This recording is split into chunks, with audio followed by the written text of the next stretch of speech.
You ever notice how the hardest seasons of life are usually the ones where you're trying to force something, a relationship, a breakthrough, respect, money, validation, and the more pressure you apply, the more resistance you feel? That tension you carry in your chest isn't ambition, it's misalignment, and most people ignore it until life humbles them hard enough to listen. Let me be clear about what this message is and what it isn't. This is not about sitting back, waiting, or being passive.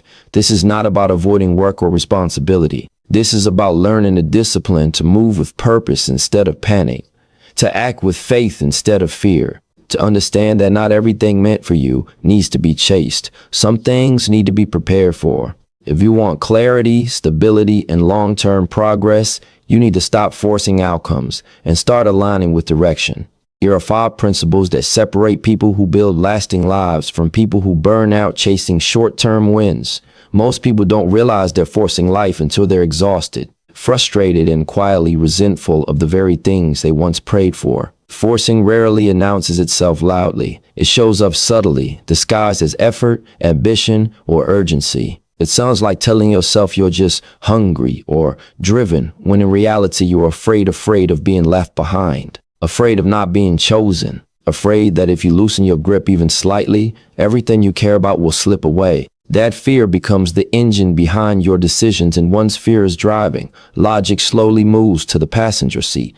When you force outcomes, you stop asking honest questions. You don't ask whether something fits your long-term direction. You ask whether it can work right now. You don't ask whether a person aligns with your values. You ask whether they can fill a void. You don't ask whether an opportunity is sustainable. You ask whether it relieves today's pressure. The choice feels justified in the moment because it reduces discomfort, but the trade-off is almost always delayed and more expensive. You gain temporary relief at the cost of future stability. And because the cost doesn't show up immediately, the pattern repeats. This is how people end up in relationships that drain them, jobs that hollow them out, and lifestyles that look productive from the outside but feel chaotic on the inside. They weren't lazy. They weren't stupid. They were simply reacting instead of aligning. They were solving for anxiety instead of direction. Forcing is what happens when insecurity convinces you that speed matters more than accuracy. But in real life, accuracy compounds, and speed without direction just increases the distance from where you should be. Watch how this plays out in everyday behavior. Someone who isn't secure in their value talks too much, explains too much, proves too much. They push conversations, chase validation, and overextend themselves just to feel chosen. The short-term outcome is attention. The long-term outcome is exhaustion and imbalance. The other person unconsciously senses the pressure and pulls back, not because they're cruel, but because healthy systems resist force. Respect doesn't grow under pressure, it grows under consistency and self-control. The same logic applies to work and ambition. People who don't trust their long-term ability try to compress results. They cut corners, jump too early, or say yes to things they aren't ready for because they fear missing their window. The choice buys the momentum. The trade-off is fragility. When challenges appear, they always do. The foundation can't support the weight. What looked like progress reveals itself as premature exposure. The outcome isn't failure alone. It's a loss of confidence that takes even longer to rebuild. Forcing is also closely tied to divided focus. When your priorities aren't clear, everything feels urgent. You chase multiple outcomes at once, hoping one will stick. Your energy spreads thin, your attention fractures, and nothing receives the depth it requires to grow. From the outside, it looks like activity. From the inside, it feels like noise. Long-term results don't come from doing more. They come from doing fewer things with greater discipline. But discipline requires the uncomfortable acceptance that you can't have everything now, and insecurity hates that truth. There's a quiet intelligence and restraint that most people underestimate. When you don't force, you create space to observe. You notice patterns instead of reacting to emotions. You see how people behave when you're not chasing them. You see how opportunities unfold when you're prepared rather than desperate. This doesn't mean you stop working. It means your work is no longer fueled by panic. You move with intention instead of impulse, which dramatically improves the quality of your decisions. Consider the person who waits to speak until they understand, instead of rushing to be heard. They may appear slower in the moment, but over time their words carry more weight. Or the person who delays a major move until they've built enough skill and leverage. They might feel behind temporarily, but When they step forward, they stay forward. These outcomes aren't accidental. They're the result of understanding opportunity cost, the idea that every yes is also a no to something else. When you force a yes too early, you often say no to a better version of the same thing later. Misplaced focus quietly destroys outcomes because attention is a finite resource. When it's spent on chasing validation, fixing unstable situations, or managing self-inflicted chaos, it's unavailable for growth. This is why people who force often feel busy but stagnant. Their energy is consumed by maintenance, not progress. They're constantly putting out fires instead of building structures. Over time, this creates a subtle bitterness. They feel like they've worked hard, yet nothing feels solid. The truth is, effort applied without alignment doesn't accumulate, it leaks. The uncomfortable part is accepting responsibility for this pattern. It's easier to blame circumstances, timing, or other people.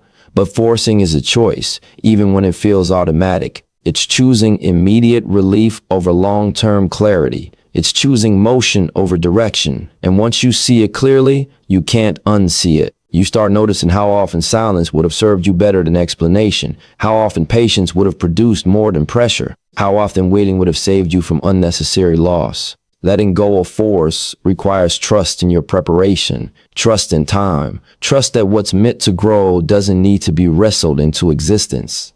That trust doesn't come from blind optimism. It comes from disciplined self-investment. When you're consistently improving your skills, managing your habits, and honoring your values, you don't feel the same urgency to grab at outcomes. You know you're becoming someone who can attract and sustain better ones. That inner stability changes how you move. You still want more, but you're no longer willing to sacrifice yourself to get it. This shift doesn't make life effortless. It makes it cleaner. Fewer regrets, fewer entanglements, fewer situations you have to escape later. You become more selective, not because you think you're better than others, but because you understand the cost of misalignment. You understand that every forced decision is a tax on your future focus, and you start protecting that focus with the same seriousness you once protected your ego. In the end, not forcing anything isn't about passivity or spirituality detached from reality.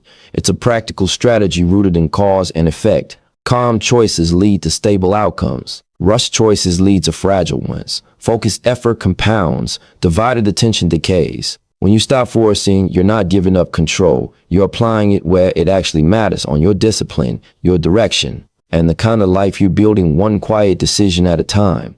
Most people assume that if something is meant for them, it should feel smooth. They believe alignment looks like open doors, quick wins, and constant reassurance. So when resistance appears, delays, tension, repeated obstacles, they interpret it as failure or bad luck and respond by pushing harder. What they rarely stop to consider is that resistance is not always rejection. Sometimes it is information. Sometimes it is instruction. And sometimes it is the only honest signal telling you that the direction you're moving in will cost more than you're prepared to pay. Human behavior under pressure follows a predictable pattern. When things don't work easily, emotion rises and reasoning shrinks. The mind starts negotiating with reality instead of listening to it. You tell yourself that persistence means ignoring discomfort, that strength means pushing through every barrier, that quitting is weakness. But there is a difference between endurance and blindness. Endurance is staying committed to a sound direction despite difficulty. Blindness is staying committed to an unsound direction because your ego refuses to adjust. Resistance becomes dangerous when it is consistent and character eroding. When every step forward requires you to compromise values, overextend resources, or silence your intuition, the cost is not just external, it is internal. You trade clarity for momentum. You trade peace for progress. And at first that trade feels acceptable because you're still moving. But movement alone is not proof of progress. A person can move quickly in the wrong direction and only realize it when turning back becomes expensive. Look at how this shows up in everyday life. Someone stays in a job that constantly drains them, not because it is challenging in a healthy way, but because it demands constant emotional labor with little growth. Each day requires them to tolerate disrespect, suppress their judgment, or abandon long-term development for short-term security. The choice is justified as responsibility. The trade-off is slow decay. Over time, their confidence weakens, their skills stagnate, and their identity narrows. The outcome is not just burnout. It is a quiet loss of self-trust that makes future decisions even harder. The same pattern appears in relationships. When connection is aligned, effort still exists, but it doesn't feel like self-erasure. When resistance is a warning, every interaction feels heavy. You rehearse conversations. You explain yourself repeatedly. You lower standards to keep peace. You call it compromise, but it is actually imbalance. The immediate outcome is temporary closeness. The long-term outcome is resentment and confusion.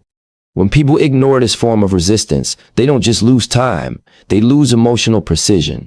They start confusing attachment with compatibility, intensity with depth. Resistance that guides rather than blocks usually has a specific quality to it. It slows you down without corrupting you. It asks for patience, preparation, and humility. It does not demand that you become someone you don't respect. Learning to tell the difference requires discipline, because both types of resistance feel uncomfortable. The difference lies in what they cost you internally. Healthy resistance builds strength. Misaligned resistance extracts it. Long-term thinkers pay close attention to patterns instead of isolated events. One bad day is noise. Repeated friction in the same direction is a signal. When people ignore that signal, they often justify it by pointing to sunk costs. They say they've already invested too much time, effort, or reputation to change course. This is how misplaced focus locks people into diminishing returns. Instead of evaluating the future value of staying, they defend the past cost of starting. The result is loyalty to decisions that no longer serve them. Opportunity cost plays a quiet but decisive role here. Every hour spent forcing progress in the wrong direction is an hour not spent preparing for the right one. Every ounce of energy spent managing chaos is energy unavailable for building competence. Over years, this imbalance compounds. The person who repeatedly ignores resistance becomes skilled at surviving friction but not at creating leverage. They become resilient but not effective. Their discipline is spent enduring instead of advancing. There is also a subtle psychological consequence to fighting constant resistance. It trains the nervous system to normalize stress. You begin to associate progress with tension and success with anxiety. Calm starts to feel suspicious, as if ease means you're doing something wrong. This is why some people sabotage opportunities that feel aligned. They're unfamiliar with movement that doesn't hurt. Their identity has adapted to struggle rather than direction. The outcome is a cycle of self-created hardship that looks like ambition from the outside but feels like exhaustion from the inside. Clarity often arrives when you stop asking, "How do I push through this?" and start asking, "What is this teaching me about alignment?" That question shifts your focus from force to understanding. It doesn't remove responsibility, it refines it. You still work, you still prepare, you still sacrifice, but you invest where the return is structural, not just emotional. Think about the person who delays a major decision because the conditions keep demanding shortcuts. They don't rush to prove anything. They use the time to strengthen skills, stabilize finances, and refine judgment. The immediate outcome looks like delay. The long-term outcome is readiness. When the right opening appears, it doesn't feel frantic. It feels demanding but coherent. Their effort multiplies instead of dissipates because it meets less resistance at the structural level. Misplaced focus often comes from confusing difficulty with destiny. Just because something is hard doesn't mean it's important. And just because something feels blocked doesn't mean you lack discipline. Sometimes it means your discipline is being tested in a different way. The discipline to pause, reassess, and redirect. This kind of discipline is quieter and less visible, but it protects long-term outcomes far more effectively than stubborn persistence. Resistance, when interpreted correctly, sharpens judgment. It forces you to separate ego from intention. Ego wants to win now, prove something, and avoid looking uncertain. Intention wants sustainability, growth, and internal coherence. When ego leads, resistance feels insulting. When intention leads, resistance feels instructive. The difference shapes the entire trajectory of a life. People who learn to read resistance don't become passive. They become precise. They don't chase every opening. They wait for ones that can support their weight. They don't equate struggle with worth. They equate clarity with strength. Over time, this approach produces a calm confidence that doesn't rely on constant validation. They move slower in the beginning and much faster later because they're not dragging unresolved friction behind them. In a world that rewards visible effort, choosing to respect resistance looks counterintuitive. But the quiet truth is that the most costly mistakes are rarely made from lack of effort. They are made from effort applied in the wrong place for too long. When you learn to recognize resistance as guidance rather than an enemy, you stop exhausting yourself trying to prove you're strong enough to endure anything. Instead, you become disciplined enough to choose what's actually worth enduring. Patience is often misunderstood because most people measure effort by visible results. If nothing has changed on the surface, they assume nothing is happening underneath. That belief creates anxiety, and anxiety pushes people to interfere with processes that were never meant to be rushed. The truth is, impatience is rarely about time itself. It is about insecurity. It is about the fear that if results are not immediate, they may never arrive, or worse, that they will arrive for someone else instead. This fear quietly turns patience into a performance rather than a discipline. Real patience is not passive waiting. It is active preparation without emotional attachment to outcome. It is choosing to show up, improve, and stay consistent even when there is no immediate feedback loop. Most people struggle here because the human brain is wired to seek quick rewards. When effort is not instantly reinforced, motivation drops. That is why people abandon long-term plans for short-term relief. The choice feels rational in the moment because it reduces discomfort. The trade-off is invisible at first but severe over time: shallow growth, unstable confidence, and a pattern of starting over. Look closely at how this plays out in daily behavior. Someone begins working toward a meaningful goal, learning a skill, building a business, improving their health. At first, progress is slow and unglamorous. The work feels repetitive. No one is applauding. Doubt enters. At this stage, impatience whispers that maybe the goal is unrealistic, or that there must be a faster route. If they listen, they pivot too early. The immediate outcome is relief from uncertainty. The long-term outcome is stagnation disguised as flexibility. They never stay long enough in one direction to compound results. Patience requires the discipline to tolerate being unimpressive for longer than your ego prefers. That tolerance is rare because modern culture rewards visibility, not depth. People want proof that their effort matters, preferably in public and preferably now. But most valuable outcomes are built privately, through small decisions repeated without drama. When patience is present, focus sharpens. You stop asking whether the effort is being noticed and start asking whether it is improving you. That shift changes the quality of your work because it removes desperation from the process. Attachment to outcome is what corrupts patience. When you tie your self-worth to a specific result, every delay feels personal. You interpret neutral events as signs of failure. This emotional noise distorts judgment. You overcorrect. You compare timelines. You chase signals instead of systems. The choice to obsess over outcomes steals attention from inputs. The trade-off is predictability. You become reactive instead of deliberate. Over time, this reactivity leads to uneven results and emotional fatigue. Consider someone investing time into developing expertise. If they are attached to recognition, they rush to display competence before it is fully formed. The immediate outcome might be praise or opportunity. The long-term outcome is exposure of gaps they were not ready to handle. Confidence takes a hit. Compare that to someone who remains patient, refining their craft without urgency. They may appear slower initially, but when responsibility comes, they are prepared. Their competence is quiet but durable. This is the compounding effect of patience applied consistently. Patience also clarifies opportunity cost. When you are not obsessed with immediate results, you become more selective with your energy. You stop scattering effort across multiple directions just to feel productive. Divided priorities feel efficient in the short term because something is always happening. In reality, they dilute progress. Each additional commitment taxes focus, increases cognitive load, and slows learning. Patience allows you to accept fewer opportunities in exchange for deeper mastery. That trade-off feels uncomfortable early and invaluable later. There is an emotional maturity required to work without guarantees. It means accepting that progress is often asymmetrical. Long periods of apparent stagnation are followed by sudden breakthroughs that look effortless from the outside. People who lack patience quit during the flat phases because they mistake silence for failure. Those who understand process recognize that growth often happens below the surface first. Skills consolidate, judgment sharpens, habits stabilize. None of this is visible, but all of it is necessary. Misplaced focus shows up when impatience drives people to measure themselves against others instead of against their own trajectory. Comparison accelerates dissatisfaction because it ignores context. You don't see the years of preparation behind someone else's result. You only see the outcome and assume delay means deficiency. This mental shortcut leads to poor decisions. People abandon sound plans to imitate faster ones that don't fit their circumstances.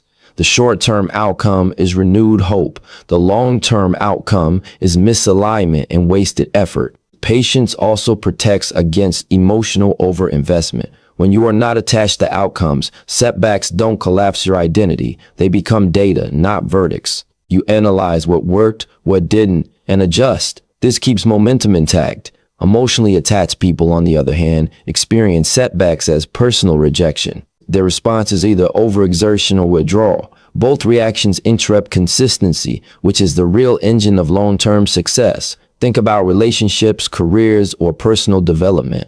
In all of them, impatience leads to premature decisions. People commit too fast, quit too early, or escalate before foundations are set. The reason is the same: discomfort with uncertainty. Patience teaches you to coexist with uncertainty without needing to resolve it immediately. That ability creates psychological stability. Stable people make clearer choices. Clear choices produce better outcomes. Working patiently does not mean ignoring urgency where it matters. It means distinguishing between what is urgent and what is important. Urgent demands often shout. Important ones whisper. Patience gives you the composure to listen to the quieter signals. Your energy levels, your values, the quality of your thinking. When those signals are ignored, people stay busy but drift off course. They look productive while slowly building lives they don't actually want. There is a quiet confidence that develops when you trust the process you are investing in. You stop chasing reassurance. You stop explaining your timeline. You stop forcing milestones to prove progress. That confidence is not optimism. It is evidence-based trust built from disciplined action repeated over time. You know what you're doing today improves your position tomorrow, even if tomorrow doesn't immediately reward you. Patience is ultimately a form of self-respect. It says you value the integrity of your path more than the speed of your results. It accepts that meaningful outcomes demand sustained effort and that rushing them often destroys the very thing you're trying to build. When patience guides action, effort accumulates instead of evaporates. You remain focused, emotionally balanced, and strategically flexible. And without ever chasing outcomes directly, you steadily become someone capable of handling them when they arrive. Alignment is often misunderstood because people confuse it with comfort. They assume that if something is meant for them, it should feel easy, affirming, and free of inner conflict. In reality, alignment is not about ease. It is about coherence. It is about whether your actions, values, and long-term intentions point in the same direction. When they don't, life demands payment, not immediately, not loudly, but steadily. And the longer you ignore that bill, the more expensive it becomes. Every situation asks a quiet question: who do you have to become to maintain this? That question matters more than whether the situation looks successful from the outside. If maintaining a relationship requires you to suppress your standards, explain away disrespect, or stay silent when honesty would cost you comfort, the price is internal erosion. The immediate trade-off might be peace, attention, or security. The long-term outcome is confusion about your own boundaries and a weakened sense of self-trust. Over time, that confusion spills into other areas of life, because once you normalize self-betrayal in one place, it becomes easier to justify it elsewhere. People often stay misaligned because the alternative feels risky. Walking away means uncertainty. Staying means familiarity. The human mind is biased toward the familiar, even when it is harmful. This is why people tolerate environments that drain them while calling it loyalty, patience, or maturity. But alignment is not about endurance alone. Endurance without integrity is just prolonged damage. Discipline is not the ability to tolerate anything. It is the ability to choose what is worth tolerating. Look at how this plays out in work. Someone accepts a role that slowly pulls them away from their values. They are asked to cut corners, prioritize optics over substance, or sacrifice long-term development for short-term results. At first, the compromises seem small. Each one feels manageable in isolation. The choice buys approval or stability. The trade-off is subtle: diminished pride in their work, growing detachment, and a constant low-level stress that never quite disappears. The outcome isn't sudden failure. It's gradual disengagement. Their performance declines not because they are incapable, but because misalignment drains energy faster than effort can replenish it. Alignment also reveals itself in how much explaining you have to do. When something fits, you don't need to constantly justify it to yourself. You may still struggle, but the struggle feels purposeful. When something doesn't fit, your mind is always negotiating. You rehearse reasons, defend choices, and seek reassurance. That mental noise consumes focus. Focus is a finite resource. When it's spent managing inner conflict, it's unavailable for growth. This is how divided priorities quietly destroy outcomes. You're working hard, but part of you was always resisting the work. Long-term thinkers pay attention to this resistance because they understand opportunity cost. Every year spent in a misaligned path is not neutral time. It is time that could have been invested elsewhere. Skills not developed, relationships not built, confidence not strengthened. But cost is not just what you lose, but what you fail to become. Misalignment delays growth by keeping you busy with maintenance instead of progress. There is also a moral fatigue that comes from staying where you don't belong. When your actions consistently conflict with your internal